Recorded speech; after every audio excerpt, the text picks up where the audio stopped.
Chapter 17। मैं कैसा दिखता हूँ? ओ उसका जादूगर, तुम्हें दिमाग चाहिए, तुम्हें दिल चाहिए, आगे बढ़ो, मेरा ले लो, मेरे पास जो कुछ भी है ले लो। जब मैं कलेन्स के गैराज की ओर भागा तो मेरे मन में एक योजना थी। इसका दूसरा हिस्सा था वापस लौटते समय खून चूसने वाले की कार को पूरी तरह से नष्ट कर देना। इसलिए जब मैंने कीलेस रिमोट पर बटन दबाया तो मैं असमंजस में पड़ गया और मुझे पता चला कि यह उसकी वोल्वो नहीं थी जिसने बीप की और अपनी लाइटें चमकाईं।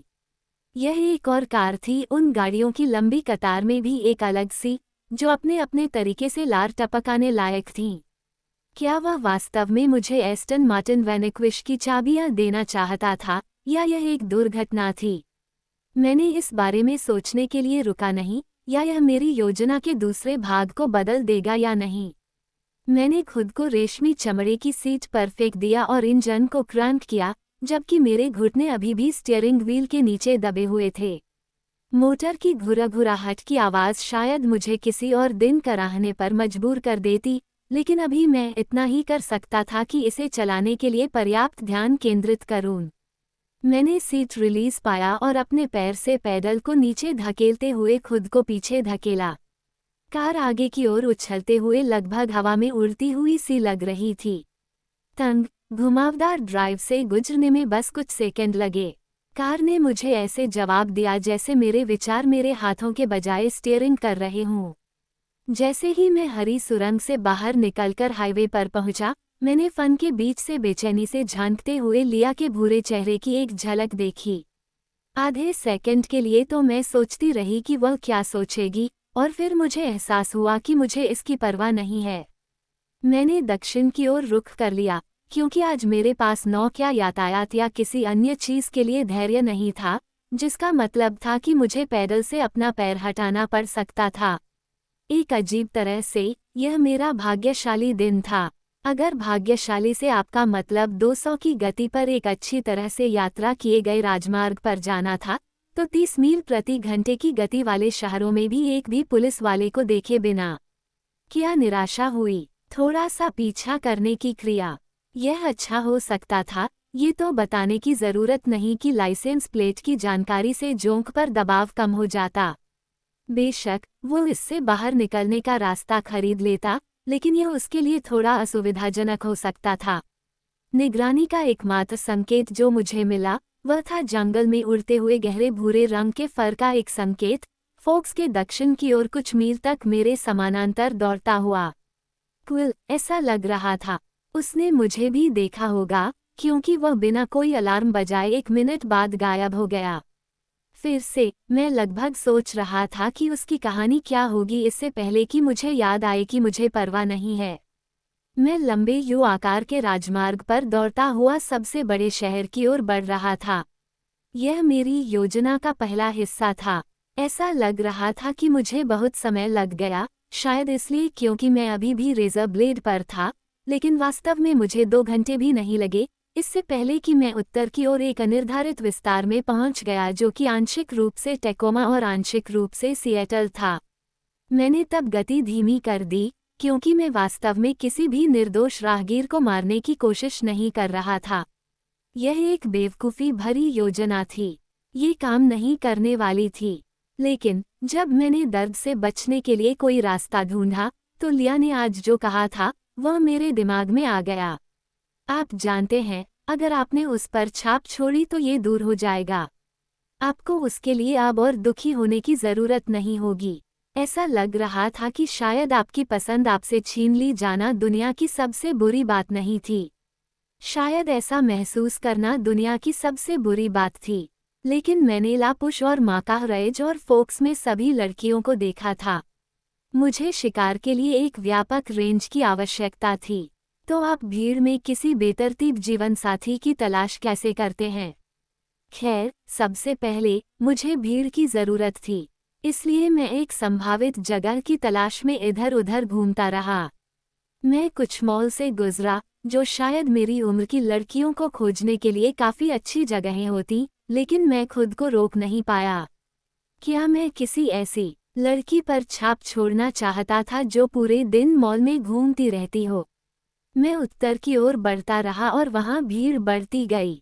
आखिरकार मुझे एक बड़ा पार्क मिला जो बच्चों और परिवारों, स्केटबोर्ड, बाइक, पतंग और पिकनिक और बाकी सब से भरा हुआ था। मैंने अब तक इस बात पर ध्यान नहीं दिया था कि यह एक अच्छा दिन था। सूरज और वह सब लोग नीले आसमान का जश्न मना रहे थे। मैंने 2 विकलांग स्थानों के बीच अपनी गाड़ी खड़ी की, बस टिकट की भीख मांगते हुए, और भीड़ में शामिल हो गया। मैं घंटों तक इधर उधर घूमता रहा, इतना लंबा कि सूरज आसमान में करवटें बदलता रहा। मैं हर उस लड़की के चेहरे को देखता रहा जो मेरे आसपास से गुजरती थी, खुद को सच में देखता रहा कि कौन सुंदर है और किसकी आंखें नीली हैं और कौन ड्रेसेस में अच्छी लग रही है और किसने बहुत ज्यादा मेकअप किया हुआ है। मैंने हर चेहरे के बारे में कुछ दिलचस्प खोजने की कोशिश की, ताकि मुझे पक्का पता चल जाए कि मैंने वाकई कोशिश की है। जैसे कि इसकी नाक बहुत सीधी थी, उसे खींचना चाहिए। उसने अपने बालों को अपनी आंखों से दूर कर लिया। अगर उसका चेहरा उसके मुंह की तरह सही होता तो वह लिपस्टिक के विज्ञापन कर सकती थी। कभी कभी वे मुझे घूरते थे, कभी कभी वे डरे हुए दिखते थे, जैसे वे सोच रहे हों, ये कौन बड़ा शैतान है जो मुझे घूर रहा है। कभी कभी मुझे लगता था कि वे कुछ दिलचस्पी ले रहे थे, लेकिन शायद यह मेरा अहंकार था। किसी भी तरह से कुछ भी नहीं। यहाँ तक कि जब मैंने उस लड़की से नज़रें मिलाईं, जो किसी भी तरह से मेरी प्रतिद्वंद्वी नहीं थी, पाक की सबसे हॉट लड़की और शायद शहर की भी, और उसने मुझे एक अनुमान के साथ देखा जो दिलचस्पी की तरह लग रहा था, तो मुझे कुछ भी महसूस नहीं हुआ। बस दर्द से बाहर निकलने का एक तरीका खोजने की वही बेताबी। जैसे जैसे समय बीतता गया, मैंने सभी गलत चीज़ों पर ध्यान देना शुरू कर दिया। बेला जैसी चीजें। इस लड़की के बाल एक ही रंग के थे। उस लड़की की आंखों का आकार भी कुछ कुछ वैसा ही था। इस लड़की के गालों की हड्डियां उसके चेहरे पर बिल्कुल एक जैसी थीं। उस लड़की की आंखों के बीच एक जैसी छोटी सी सिलवट थी, जिससे मुझे आश्चर्य हुआ कि वह किस बात की चिंता कर रही थी। तभी मैंने हार मान ली, क्योंकि यह सोचना बेवकूफ़ी से भी परे था कि मैंने बिल्कुल सही जगह और समय चुना है और मैं अपने जीवनसाथी से सिर्फ इसलिए मिल जाऊंगा क्योंकि मैं इसके लिए बहुत बेताब था। वैसे भी उसे यहाँ ढूंढना कोई समझदारी नहीं होगी। अगर सैम सही था, तो मेरे जेनेटिक मैच को खोजने के लिए सबसे अच्छी जगह लापुश होगी। और स्पष्ट रूप से वहाँ कोई भी बिल के लायक नहीं था। अगर बिली सही था, तो कौन जानता था एक मजबूत भेड़िया के लिए क्या बनाया गया था। मैं वापस कार के पास गया और फिर हुड पर बैठकर चाबियों से खेलने लगा। शायद मैं वही थी जो लिया सोचती थी कि वह है, किसी तरह का मृतंत जिसे दूसरी पीढ़ी को नहीं दिया जाना चाहिए। या शायद ये सिर्फ इतना था कि मेरा जीवन एक बड़ा क्रूर मजाक था और पंच लाइन से बचने का कोई रास्ता नहीं था। अरे तुम ठीक हो? हेलो, तुम वहाँ चोरी की कार के साथ। मुझे ये समझने में 1 सेकंड लगा कि वह आवाज़ मुझसे बात कर रही है, और फिर 1 सेकंड लगा कि मैं अपना सिर उठाऊं। एक जानी पहचानी सी दिखने वाली लड़की मेरी तरफ देख रही थी, उसके चेहरे पर बेचैनी सी थी। मुझे पता था कि मैंने उसका चेहरा क्यों पहचाना, मैंने पहले ही उसका नाम सूचीबद्ध कर लिया था। हल्के लाल सुनहरे बाल, गोरी त्वचा, गालों और नाक पर कुछ सुनहरे रंग की झाइयाँ और दालचीनी के रंग की आंखें। यदि आपको कार की स्पीड बढ़ाने पर इतना पछतावा हो रहा है, उसने मुस्कुराते हुए कहा, जिससे उसकी ठोड़ी पर गड्ढा उभर आया, आप कभी भी आत्मसमर्पण कर सकते हैं। यह उधार लिया गया है, चुराया हुआ नहीं है, मैंने झट से कहा। मेरी आवाज़ भयानक लग रही थी, जैसे मैं रो रहा था या कुछ और शर्मनाक। जरूर, यह मामला अदालत में टिकेगा, मैंने गुस्से से कहा। तुम्हें कुछ चाहिए? नहीं, सच में नहीं। मैं कार के बारे में मजाक कर रही थी, तुम्हें पता है। बात बस इतनी सी है कि तुम किसी बात को लेकर बहुत परेशान लग रही हो। अरे, मैं लिज़ी हूँ। उसने अपना हाथ आगे बढ़ाया। मैं उसे तब तक देखता रहा जब तक उसने उसे गिरने नहीं दिया। वैसे भी, उसने अजीब तरीके से कहा, मैं बस सोच रही थी कि क्या मैं मदद कर सकती हूँ। ऐसा लग रहा था कि तुम पहले किसी को ढूंढ रहे थे। उसने पाक की ओर इशारा किया और कंधे उचका दिए। हाँ, उसने इंतजार किया। मैंने आह भरी, मुझे किसी मदद की जरूरत नहीं है। वो यहाँ नहीं है। मुझे माफ करें। मैंने बुदबुदाया। मैंने फिर से लड़की की तरफ देखा। लिजी, वह सुंदर थी, इतनी अच्छी कि वह एक चिड़चिड़े अजनबी की मदद करने की कोशिश कर रही थी जो शायद पागल लग रहा था। वह क्यों नहीं हो सकती थी? सब कुछ इतना जटिल क्यों होना चाहिए था? अच्छी लड़की, सुंदर और थोड़ी मजेदार, क्यों नहीं? यह एक खूबसूरत कार है, उसने कहा। ये वाकई शर्म की बात है कि वे अब इसे नहीं बना रहे हैं। मेरा मतलब है, विंटेज की बॉडी स्टाइलिंग भी बहुत खूबसूरत है, लेकिन वैनिक्विश में कुछ खास बात है। अच्छी लड़की जो कारों के बारे में जानती थी। वाह, मैंने उसके चेहरे को और ध्यान से देखा, काश मैं जानता कि इसे कैसे काम करना है। चलो, जैक छाप पहले से ही है। ये कैसी चल रही है? उसने पूछा। जैसे कि आप विश्वास नहीं करेंगी, मैंने उससे कहा। वह अपनी एक डिंपल वाली मुस्कान के साथ मुस्कुराई, जो स्पष्ट रूप से मुझसे आधी अधूरी सभ्य प्रतिक्रिया प्राप्त करने पर प्रसन्न थी, और मैंने भी उसे अनिच्छा से मुस्कुराकर जवाब दिया। लेकिन उसकी मुस्कान ने मेरे शरीर पर ऊपर नीचे चल रहे तीखे, काटने वाले ब्लेडों के बारे में कुछ नहीं कहा। चाहे मैं कितना भी चाहूं, मेरी जिंदगी ऐसे ही नहीं चलने वाली थी।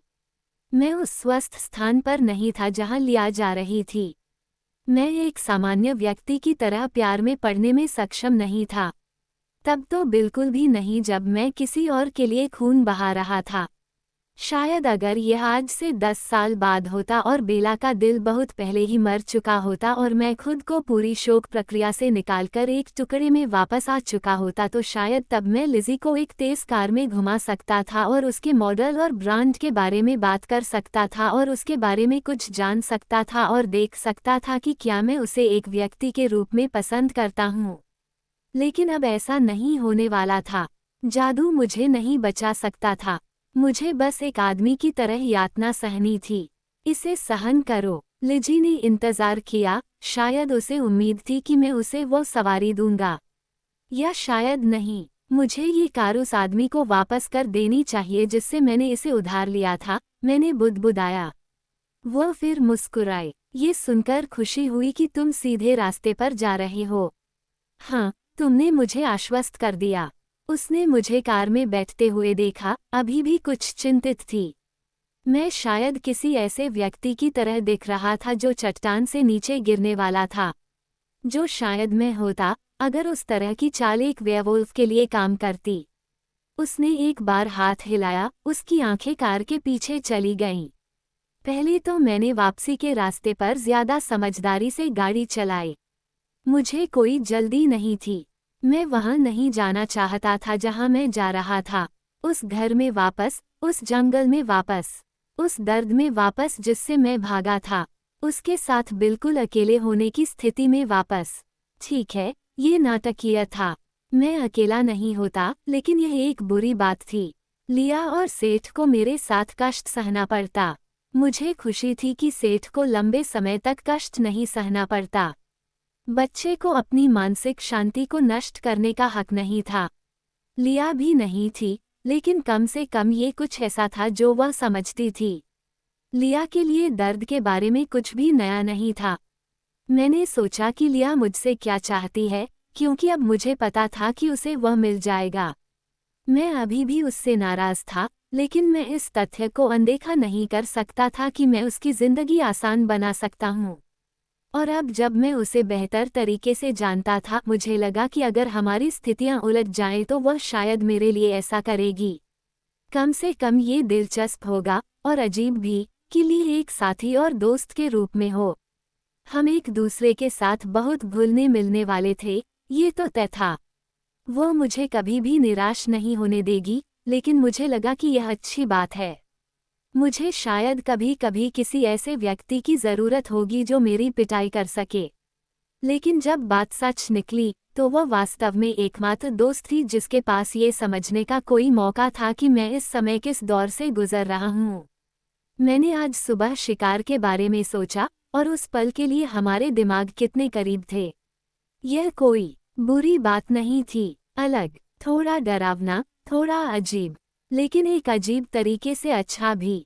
मुझे बिल्कुल अकेले नहीं रहना पड़ा और मुझे पता था कि लिया आने वाले महीनों का सामना करने के लिए काफी मजबूत है। महीने और साल, इसके बारे में सोचकर मैं थक गया। मुझे लगा जैसे मैं समुद्र के उस पार देख रहा हूँ जहाँ मुझे फिर से आराम करने से पहले किनारे से किनारे तक तैरना होगा। इतना समय बीत गया और फिर शुरू होने में बहुत कम समय बचा। इससे पहले कि मैं उस महासागर में फेंका जाता। 3.5 दिन और मैं यहाँ था, उस थोड़े से समय को बर्बाद कर रहा था जो मेरे पास था। मैंने फिर से बहुत तेज गाड़ी चलाना शुरू कर दिया। मैंने सैम और जेरेड को सड़क के दोनों ओर पहरेदारों की तरह खड़े देखा जब मैं फोक्स की ओर तेजी से बढ़ रहा था। वे घनी शाखाओं में छिपे हुए थे, लेकिन मैं उनका इंतजार कर रहा था और मुझे पता था कि मुझे क्या देखना है। मैंने सिर हिलाया और उनके पास से निकल गया, ये सोचने की जहमत नहीं उठाई कि उन्होंने मेरे दिन भर के सफ़र का क्या फ़ायदा उठाया। मैंने ली और सेठ को भी सिर हिलाकर अभिवादन किया, क्योंकि मैं कलेंस के ड्राइववे पर आगे बढ़ रहा था। अंधेरा होने लगा था और साउंड के इस तरफ बादल घने थे, लेकिन मैंने देखा कि हेडलाइट्स की रोशनी में उनकी आंखें चमक रही थीं। मैं उन्हें बाद में समझाऊंगा, इसके लिए बहुत समय होगा। एडवर्ड को गैराज में मेरा इंतजार करते हुए देखना मेरे लिए आश्चर्य की बात थी। मैंने उसे कई दिनों से बेला से दूर नहीं देखा था। मैं उसके चेहरे से बता सकता था कि उसके साथ कुछ भी बुरा नहीं हुआ था। वास्तव में वह पहले से ज्यादा शांत दिख रहा था। जब मुझे याद आया कि वह शांति कहाँ से आई थी, तो मेरा पेट कस गया। ये बहुत बुरा था कि मैं अपनी सारी सोच विचार में कार को नष्ट करना भूल गया था। और ठीक है, मैं शायद इस कार को नुकसान पहुंचाने की हिम्मत नहीं कर पाता। शायद उसने भी यही अनुमान लगाया था और इसीलिए उसने मुझे ये कार पहले ही उधार दे दी थी। कुछ बातें, जेकब, जैसे ही मैंने इंजन बंद किया, उसने कहा। मैंने गहरी सांस ली और उसे 1 मिनट तक रोके रखा। फिर धीरे से मैं कार से बाहर निकली और चाबियां उसे थमा दी। ऋण के लिए धन्यवाद, मैंने खींचते हुए कहा। जाहिर है, इसे चुकाना होगा। अब तुम्हें क्या चाहिए? सबसे पहले, मैं जानता हूं कि आप अपने समूह के साथ अपने अधिकार का प्रयोग करने के कितने खिलाफ हैं, लेकिन मैं आश्चर्यचकित रह गया कि वह इस काम को शुरू करने का सपना भी देख सकता है। क्या, यदि आप लिया को नियंत्रित नहीं कर सकते या नहीं करना चाहते, तो 1। लिया, मैंने बीच में ही टोकते हुए कहा, क्या हुआ? एडवर्ड का चेहरा कठोर था। वो ये देखने आई थी कि तुम अचानक क्यों चले गए। मैंने समझाने की कोशिश की। मुझे लगता है कि शायद बात ठीक से नहीं निकली होगी। उसने क्या किया? वो अपने मानव रूप में आ गई और सच में, मैंने फिर बीच में टोका, इस बार चौंक गया। मैं ये समझ नहीं पाया। लिया ने दुश्मन की मांद के मुहाने पर अपनी सुरक्षा कम कर दी। वह बेला से बात करना चाहती थी। तो बेला, एडवर्ड फिर से भड़क गया। मैं बेला को फिर से इस तरह परेशान नहीं होने दूंगा। मुझे परवाह नहीं कि लिया उसे कितना उचित समझती है। मैंने उसे चोट नहीं पहुंचाई, बेशक मैं ऐसा नहीं करूंगा, लेकिन अगर ऐसा फिर से हुआ तो मैं उसे घर से बाहर निकाल दूंगा। मैं उसे नदी के उस पार फेंक दूंगा। रुको, उसने क्या कहा? इसमें से कुछ भी समझ में नहीं आ रहा था। एडवर्ड ने गहरी सांस ली और खुद को संभाला। लिया अनावश्यक रूप से कठोर थी। मैं ये दिखावा नहीं करने जा रहा हूँ कि मैं समझता हूँ कि बेला तुम्हें जाने क्यों नहीं दे पा रही है, लेकिन मैं जानता हूँ कि वह तुम्हें चोट पहुँचाने के लिए ऐसा व्यवहार नहीं करती है। वह तुम्हें और मुझे जो दर्द दे रही है, उससे वह बहुत पीड़ित है, क्योंकि वह तुम्हें रहने के लिए कह रही है। लिया ने जो कहा वह अनुचित था। बेला रो रही थी। रुको, लिया मेरे बारे में बेला पर चिल्ला रही थी। उन्होंने एक बार तेजी से सिर हिलाया। आपका बहुत जोरदार तरीके से समर्थन किया गया था। वाह, मैंने उससे ऐसा करने के लिए नहीं कहा था। मुझे पता है। मैंने आंखें घुमाईं। बेशक वह जानता था, वह सब कुछ जानता था, लेकिन लिया के बारे में यह वाकई कुछ था। कौन इस पर यकीन करता? लिया खून चूसने वालों के घर में जाकर शिकायत करती है कि उसके साथ कैसा व्यवहार किया जा रहा है। मैं लिया को नियंत्रित करने का वादा नहीं कर सकता, मैंने उससे कहा। मैं ऐसा नहीं करूँगा, लेकिन मैं उससे बात करूँगा, ठीक है। और मुझे नहीं लगता कि ऐसा दोबारा होगा। लिया चुप रहने वालों में से नहीं है, इसलिए शायद उसने आज अपने दिल की सारी बातें कह दी होंगी। मैं बस यही कहूँगा, खैर, मैं बेला से भी इस बारे में बात करूँगा। उसे बुरा महसूस करने की जरूरत नहीं है। यह मेरी गलती है। मैंने उसे पहले ही यह बता दिया था। बेशक तुमने किया। क्या वह ठीक है? वह अब सो रही है। रोज उसके साथ है। तो अब वह पागल व्यक्ति रोज बन गया था। वह पूरी तरह से अंधेरे की ओर चला गया था। उन्होंने उस विचार को नज़रअंदाज करते हुए मेरे सवाल का पूरा जवाब देना जारी रखा। वह कुछ मायनों में बेहतर है। लिया के तीखे हमले और उससे पैदा हुए अपराध बोध को छोड़कर बेहतर है, क्योंकि एडवर्ड राक्षस की आवाज़ सुन रहा था और अब सब कुछ प्यार भरा था। शानदार, यह उससे कुछ ज्यादा है, उन्होंने धीरे से कहा। अब जब मैं बच्चे के विचारों को समझ सकता हूँ, तो ये स्पष्ट है कि उसकी मानसिक क्षमताएं उल्लेखनीय रूप से विकसित हो गई हैं। वो हमें कुछ हद तक समझ सकता है। मेरा मुंह खुला का खुला रह गया। क्या तुम गंभीर हो? हाँ, उसे अब इस बात का स्पष्ट आभास है कि उसे क्या तकलीफ है। वह जितना संभव हो सके उससे बचने की कोशिश कर रहा है। वह उससे प्यार करता है, पहले से ही। मैंने एडवर्ड को घूरा, ऐसा महसूस करते हुए कि मेरी आंखें अपनी जगह से बाहर निकल आएंगी। उस अविश्वास के नीचे मैं तुरंत देख सकता था कि यह महत्वपूर्ण कारक था। यही वह चीज़ थी जिसने एडवर्ड को बदल दिया था कि राक्षस ने उसे इस प्यार के बारे में आश्वस्त किया था। वह बेला से प्यार करने वाली चीज़ से नफरत नहीं कर सकता था। शायद यही कारण था कि वह मुझसे भी नफरत नहीं कर सकता था। एक बड़ा कारण था, हालांकि इसमें कोई अंतर नहीं था। मैं उसे मार नहीं रहा था। एडवर्ड ने आगे कहा, ऐसा अभिनय करते हुए जैसे उसने ये सब सुना ही न हो। मुझे लगता है कि प्रगति हमारी अपेक्षा से कहीं ज्यादा है। जब कार्लिसले वापस आएगा। वे वापस नहीं आए। मैंने बीच में ही टोक दिया। मुझे सैम और जेरेड का ख्याल आया, जो सड़क पर नजर रखे हुए थे। क्या वे उत्सुक होंगे कि क्या हो रहा है? एलिस और जेस्पर हैं।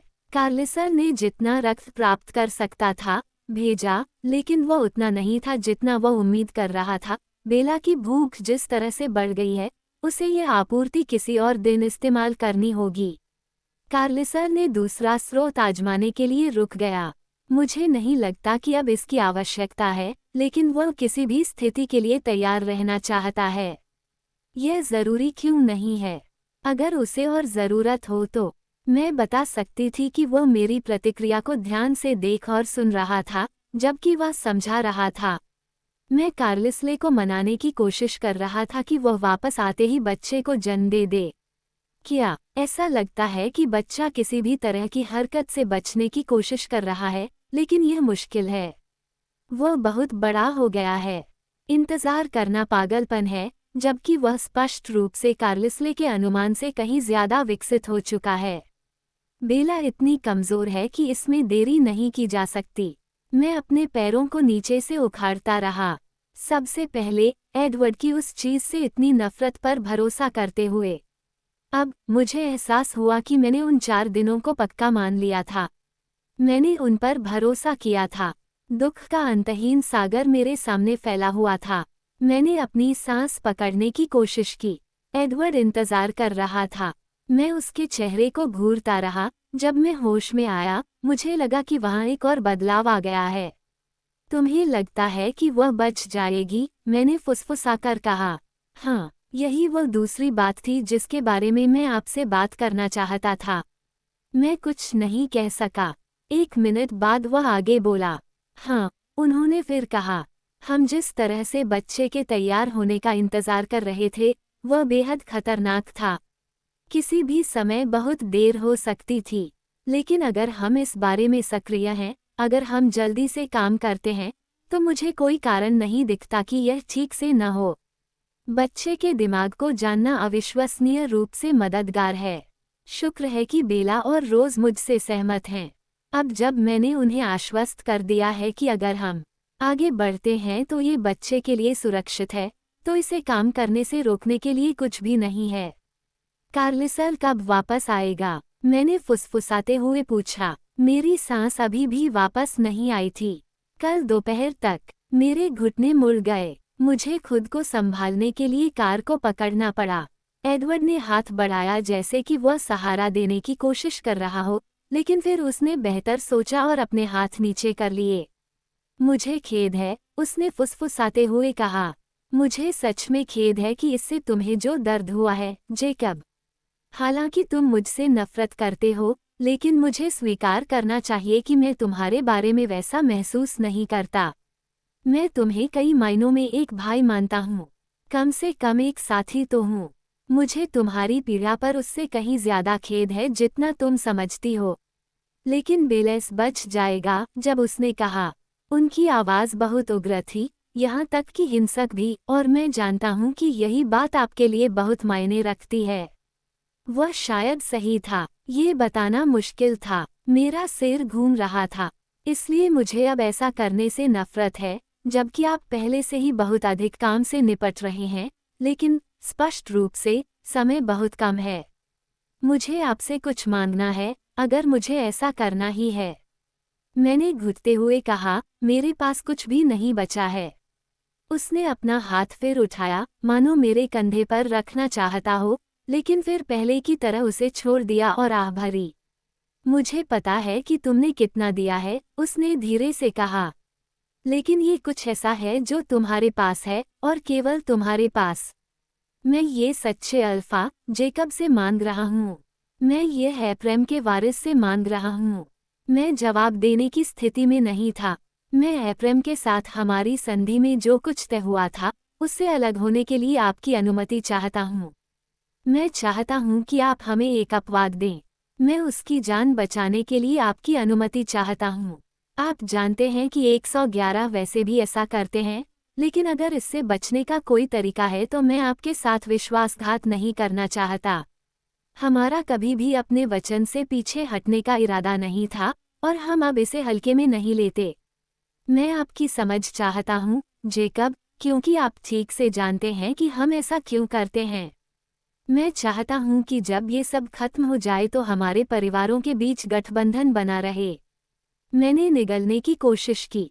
सैम, मैंने सोचा, ये सैम है जिसे तुम चाहते हो। नहीं, सैम का अधिकार मान लिया गया है।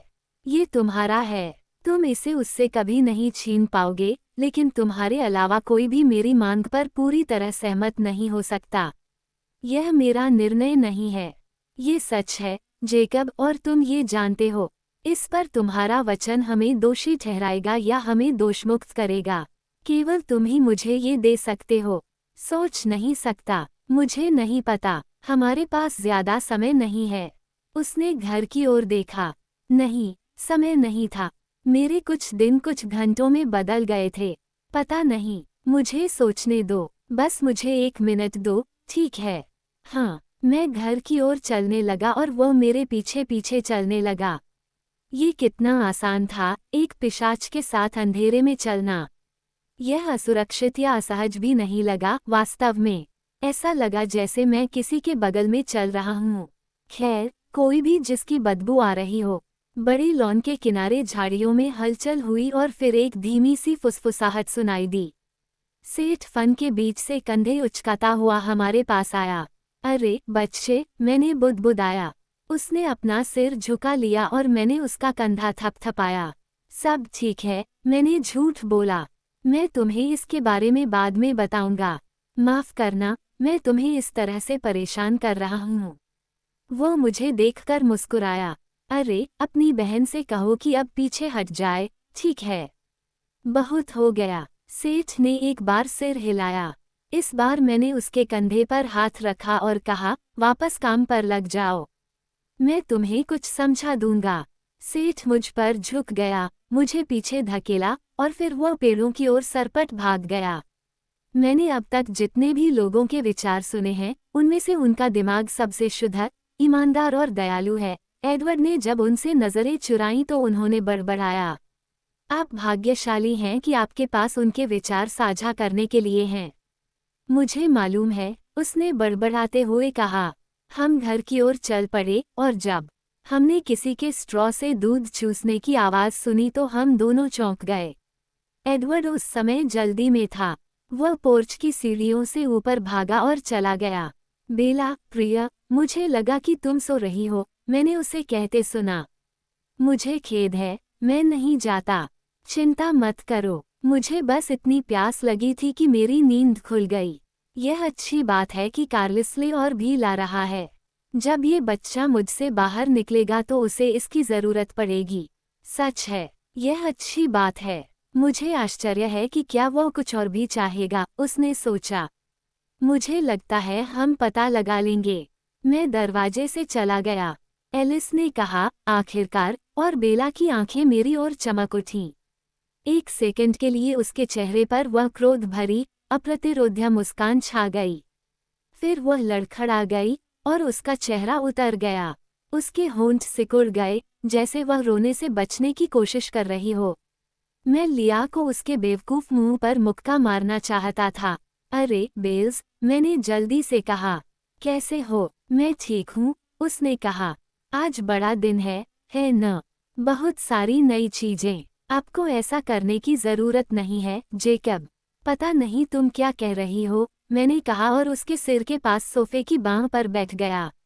एडवर्ड ने वहां पहले से ही फर्श बिछा रखा था। उसने मुझे तिरस्कार भरी नज़र से देखा और IMSOS कहना शुरू किया। मैंने उसके होठों को अपने अंगूठे और उंगली के बीच दबा लिया। जैक, उसने बुदबुदाते हुए मेरा हाथ खींचने की कोशिश की। उसका प्रयास इतना कमज़ोर था कि यह विश्वास करना मुश्किल था कि वह वास्तव में प्रयास कर रही थी।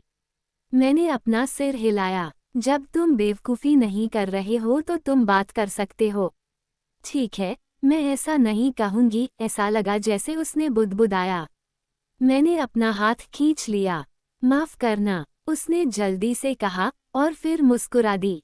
मैंने आंखें घुमाईं और फिर उसकी ओर मुस्कुरा दिया। जब मैंने उसकी आंखों में देखा तो मुझे वह सब कुछ दिखाई दिया जिसकी मुझे पाक में तलाश थी। कल वह कोई और होगी, लेकिन उम्मीद है कि वह जीवित होगी, और यही मायने रखता है न? वह मुझे उसी नज़र से देखेगी, लगभग उसी तरह, लगभग उसी होठों से मुस्कुराएगी। वह मुझे किसी ऐसे व्यक्ति से बेहतर जानती है जिसे मेरे दिमाग के अंदर तक पूरी पहुंच नहीं है। लिया एक दिलचस्प साथी हो सकती है, शायद एक सच्ची दोस्त भी, कोई ऐसा जो मेरे लिए खड़ा हो। लेकिन वह बेला जैसी मेरी सबसे अच्छी दोस्त नहीं थी। बेला के लिए मेरे मन में जो असंभव प्यार था, उसके अलावा एक और बंधन भी था और वह बहुत गहरा था। कल वह मेरी दुश्मन होगी या वह मेरी हमशक्ल होगी, और जाहिर है ये भेद मेरे ऊपर था। एक कहावत में, ठीक है, मैंने सोचा, जो आखिरी चीज थी उसे दे देना। इससे मुझे खोखलापन महसूस हुआ। आगे बढ़ो, उसे बचाओ। एफ्रेम के वारिस के रूप में तुम्हें मेरी अनुमति है, मेरा वचन है कि यह संधि का उल्लंघन नहीं करेगा। दूसरों को बस मुझे दोष देना होगा। तुम सही थे कि वे इस बात से इनकार नहीं कर सकते कि इस पर सहमत होना मेरा अधिकार है। धन्यवाद। एडवर्ड की फुसफुसाहट इतनी धीमी थी कि बेला को कुछ भी सुनाई नहीं दिया, लेकिन शब्द इतने जोश से भरे थे कि अपनी आंख के कोने से मैंने देखा कि दूसरे पिशाच घूरने लगे हैं। तो बेला ने सहजता से पूछा, तुम्हारा दिन कैसा रहा? बहुत बढ़िया, ड्राइव के लिए गया था, पार्क में घूमा था, अच्छा लगता है। जरूर जरूर। अचानक उसने मुंह बनाया और पूछा, रोज? मैंने ब्लोरी को हंसते हुए सुना। फिर बेला ने बताया, मुझे लगता है कि मैंने पिछले 1 घंटे में 2 गैलन पानी पी लिया है। एडवर्ड और मैं दोनों वहां से हट गए जबकि रोसेली बेला को सोफे से उठाकर बाथरूम ले जाने आई। क्या मैं चल सकती हूँ? बेला ने पूछा। मेरे पैर बहुत अकड़ गए हैं। क्या तुम्हें यकीन है? एडवर्ड ने पूछा। अगर मैं अपने पैरों पर ठोकर खाऊं तो रोज मुझे पकड़ लेगी। ऐसा बहुत आसानी से हो सकता है क्योंकि मैं उन्हें देख नहीं सकती। रोज़ली ने बेला को सावधानी से अपने पैरों पर खड़ा किया, अपने हाथ बेला के कंधों पर रखे। बेला ने अपनी बाहें उसके सामने फैला दी, थोड़ा सा सिहर उठी। यह अच्छा लगता है, उसने आह भरते हुए कहा, उफ, लेकिन मैं बहुत बड़ी हूँ। वह वास्तव में थी। उसका पेट अपना महाद्वीप था। एक और दिन, उसने कहा और अपने पेट पर थपथपाया। मैं उस दर्द को रोक नहीं सका जो अचानक मेरे अंदर चुभने लगा, लेकिन मैंने इसे अपने चेहरे से दूर रखने की कोशिश की। मैं इसे एक और दिन के लिए छिपा सकता था, है ना? ठीक है, फिर, ओह, नहीं। बेला ने जो कप सोफे पर छोड़ा था वह एक तरफ गिर गया और उसमें से गहरा लाल खून पीले कपड़े पर फैल गया। हालांकि 3 अन्य हाथों ने उसे वहां पर हराया, बेला स्वचालित रूप से झुकी और उसे पकड़ने के लिए आगे बढ़ी। उसके शरीर के बीच से एक अजीब सी, दबी हुई सी फटने जैसी आवाज आ रही थी। ओह, वो हौंफते हुए बोली, और फिर वह पूरी तरह से लंगड़ा गई, फर्श पर गिर गई। रोसेली ने उसे उसी पल पकड़ लिया, इससे पहले कि वह गिरती। एडवर्ड भी वहीं था, हाथ फैलाए, सोफे पर पड़ी गंदगी को भूल गया। बेला, उसने पूछा, और फिर उसकी आंखें एकाग्र नहीं रहीं और उसके चेहरे पर घबराहट छा गई। आधे सेकंड बाद बेला चिल्लाए। ये सिर्फ चीख नहीं थी, ये पीड़ा की एक खून जमा देने वाली चीख थी। भयानक आवाज एक गुर्राहट के साथ बंद हो गई और उसकी आंखें उसके सिर में वापस लुढ़क गईं। उसका शरीर फड़क उठा, रोज़ली की बाहों में झुक गया और फिर बेला ने खून का फव्वारा उगल दिया।